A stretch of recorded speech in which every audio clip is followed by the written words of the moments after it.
back to Who Phoenix Express, and the first time in a long time that I've actually sat down to record a video, because I've been doing all the short stories and stuff, the tweet-alongs, but we're here to talk about something which has been somewhat delayed, because I think this one has probably been one of the more anticipated Doctor Who Blu-ray releases for a long time, and I think it's probably going to be one of the most sought after. I think it probably match in legendariness with the Series 9 Steelbook and potentially Season 12, and that is Doctor Who the 50th Anniversary Steelbook. And actually, I was thinking this lighting is probably a bit weird, but actually I think it works really nicely with the Steelbook. It's a shame the camera's sort of blocking it, but actually I think that looks nicer and less lighting than I expected. But yeah, bit late in the game, some craziness happened with my order. I think a lot of people are starting. I ordered mine as usual from Zoom. It sort of fell through. It's sort of hard to describe. I think it was on my parents' account rather than mine, and their card got rejected. So I don't know what happened there, but that entire order, including the Web of Fear Steelbook, which I think just got straight up cancelled, that might have had something to do with it, and Season 8 was entirely cancelled, and both are no longer available on Amazon. So if this had been any other Steelbook release, I could have just gotten it from Amazon and it would have all been fine. But instead I played the sort of risky game, watching all around me as stockists started selling out, and sort of hoping and praying that there'd still be something left by the time I got to the release date, because I didn't order this. I think I decided on Saturday that actually I would probably order it. I got it from a place called CRIBE, which I'd never heard of before this happened, but I got it from there and it turned up, so I guess all's well and ends well. I even got 10% off, so I mean,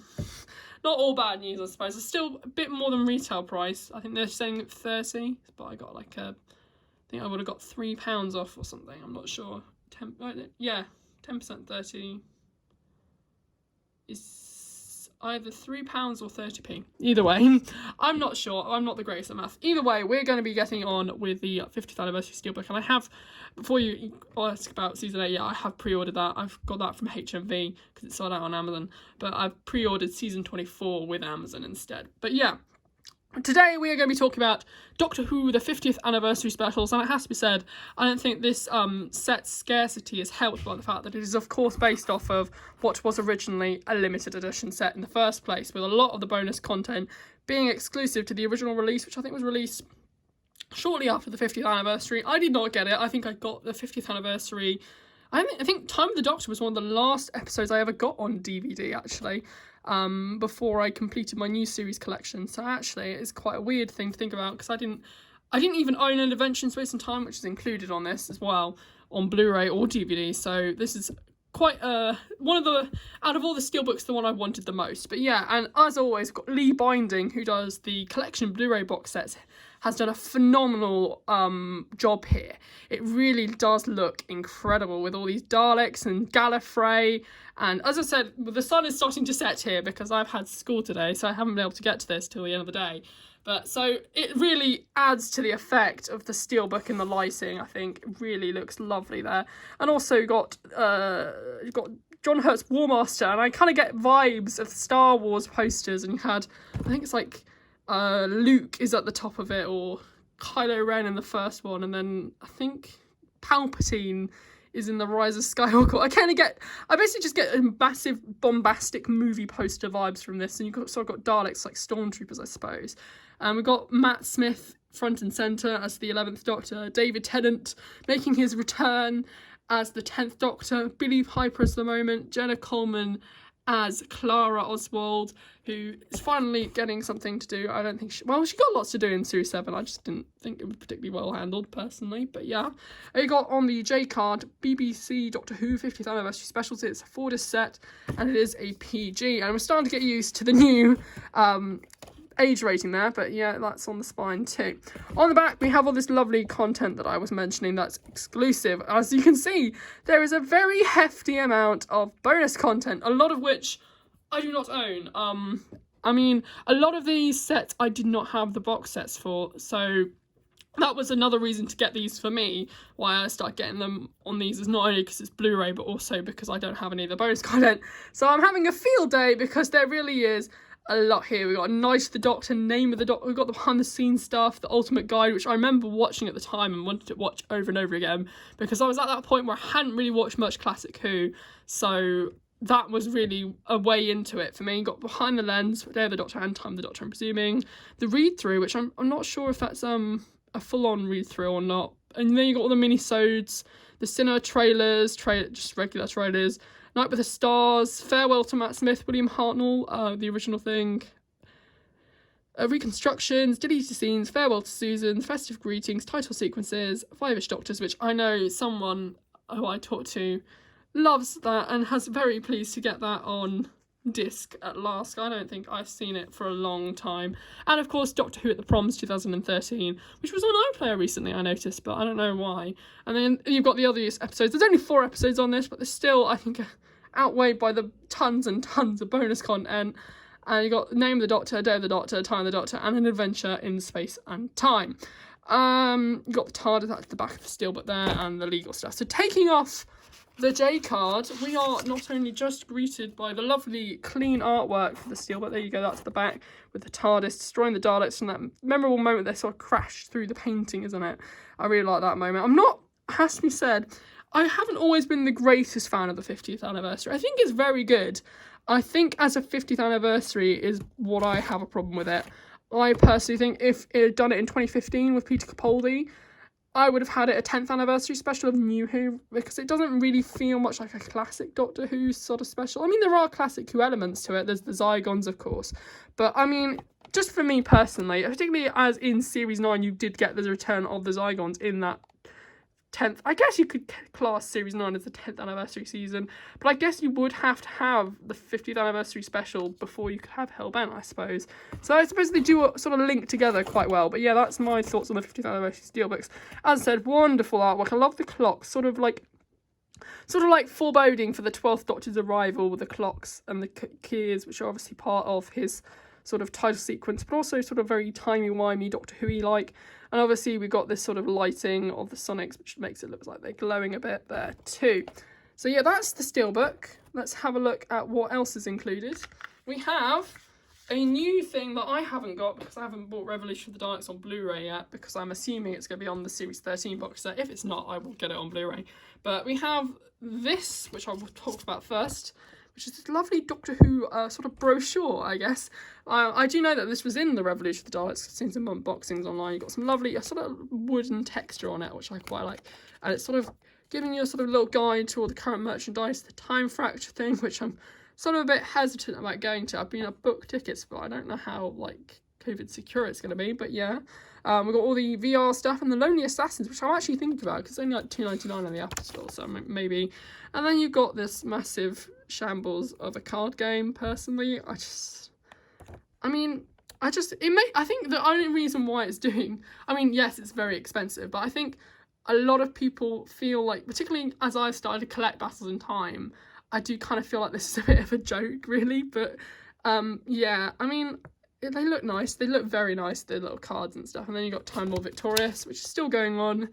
Dalek Awakens, and some calendars, and a lovely picture of Jodie on the back, as well as a Doctor Who 50th anniversary disc guide, which basically features all the stuff. We've got that lovely promo image that we're very familiar with the 50th anniversary. Oh, shouldn't have done that. And then you got all the stuff listed on the back. And personally, this is something I think was a bit off. I personally feel like An Adventure in Space and Time should be on disc 1, but that's just me, because I feel like, I mean, not only did it air before Day of the Doctor, it also takes place before Day of the Doctor and Name of the Doctor, but that's just me being picky, because the rest of this is fantastic. There's an amazing amount of bonus content, which kind of makes me wish that we got more bonus content on the current releases, but it's nice, and nice to have this set at last, because I did kind of regret not getting that set back in the day. I'm doing this all in one take, it just occurs to me. But I mean, there'll probably be a second take halfway through when I get the other Steelbooks, but yeah, we're going to open up the Steelbook, and we are greeted by this, which is the return of my favourite part of the Steelbook. We've got the disc tray. I hate it when they put the disc on the piling thing, but so it's very nice to get the disc tray. I've seen a lot of people comment online that the choice of images is really random, and I mean, I suppose I like this image. I think that's nice. Apparently on the original it was just the seal of Rassilon, so I don't know what's going on there or why it's changed or whatever, but yeah, got Day of the Doctor as well. That was probably the most random one, but I think it's still a really nice shot. Doesn't really capture the mood of the story, I don't think, but it's nice. I mean, there is a lot of reflective, but that's like one scene, I think. And then you got the Time of the Doctor, which is the nice promo image. I think that's the nicest pic there of Matt there. And you got An Adventure in Space and Time on this one. It does say disc 4. If it hadn't said disc 4, I might have switched it around, but it says disc 4, so I can't really do that. And now we are going to have a break, so I can take out the discs to show you the art in the back. So, behind disc 1, we have a lovely picture of Matt there from that promo image that we saw on the cover earlier. And then behind disc 4, we obviously have David Tennant with his lovely swished back hair, which we all very much love. We love David. I've seen him in Broadchurch recently. I'm just really appreciating him as an actor, even more and more with the more I see him in. But yeah, that sort of together, if you excuse the disc tray in the middle. I mean, that's one reason maybe why the disc tray isn't the greatest. It kind of obscures the disc art, but I think with this one it kind of works because it technically feels like two different photos in a way, because it's two different characters. But yeah, that is the inside of the disc tray. Here, if you'll pardon my really awful camera work, it's going to be a bit shaky, we have the Matt Smith Steelbooks together. I mean, normally I'd show you all the Steelbooks on the shelf, but at this point, all of those Steelbooks are starting to add up and it's a bit too much to have on one shelf.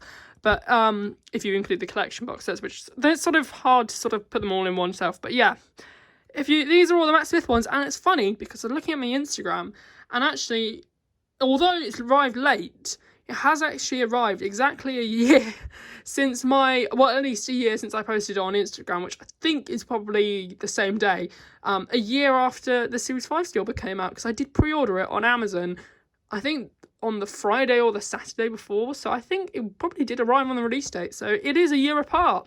So, I mean, even if I suppose it's a bit of a sad thing that it got delayed, there is that synchronistic sequence or whatever, I don't know, but yeah, synchronization, that's it, of the Steelbook for Matt Smith's era starting on the 11th of February and ending on the 11th of February, which I love because of course it's the 11th Doctor and the 11th of February. But yeah, and they all look great together, honestly. I mean, they've sort of evolved, haven't they? You can see their evolution as they sort of become more and more epic, if you know what I mean. I mean, there's different spines on, I mean, you could have that side as a front cover too as well, which is sort of a nice gimmicky thing. I mean, Series 7 was very gimmicky, so I'll let them have that. I mean, it is a nice little gimmick. Obviously, it doesn't work so well if you turn them all over, and because they've all, I know that could be a nice front cover, I suppose, as well. I think the only one that doesn't really work as a front cover was probably the 50th anniversary one. But yeah, if you turn them all over, you've got a nice little jigsaw puzzle, and that looks very nice, I think. I love how they all have their own sort of tones to each other as well. I think they're really nice. And they're all each stylistically very similar, but very stylistically different at the same time. So yeah, that is the Steelbooks for the 11th Doctor era. So that is my review of the 50th anniversary special Steelbook. So it's nice to have the 50th anniversary and the 11th Doctor era sort of completed and rounded off a lovely, nice bumper Steelbook, I think. Really nice one. I know this is probably a bit, because it is sold out everywhere, but I hope that you can find this on eBay for around the recommended retail price, because if you can, it's a really great Steelbook to add to your collection. One of the better ones I think they've done in terms of artwork and bonus features, and obviously as a Steelbook that's just sort of as a Steelbook as well, it's a really nice, just if you collect Steelbooks and you don't necessarily collect Doctor Who, I think this is a nice one. It's got something for everybody, I think, really. I mean, the 50th anniversary year is, because I tend to find, like, if you don't like Day of the Doctor like me, you tend to like Time of the Doctor, which is something I've just noticed. I mean, you could like hate both, but generally that has been my observation. So there's something there for everyone, and I think everyone adores An Adventure in Space and Time. It really is one of the best things to come out of the 50th anniversary year, personally, for me. It was really emotional, and obviously it has Sacha Dhawan in, who's our current Master, who's incredible in that, and is the Master as well. So yeah, I definitely recommend this if you can get it. It looks great with the other Steelbooks, as you can see. And yeah, that's basically the video. I hope you enjoyed it. If you did, why not leave a comment. Tell me your thoughts on the 50th anniversary sort of specials. What are your sort of opinions on the 50th anniversary story, Day of the Doctor or Time of the Doctor? What do you think of Eleven's era in general? I've warmed to it a lot more recently. I used to love it as a child. I grew up in that era. And it's just sort of very nostalgic, but I think has somewhat hindered it. But we could do a whole video on that, and I won't. So we'll do that for now. We'll just say that. I hope you enjoyed it, and goodbye.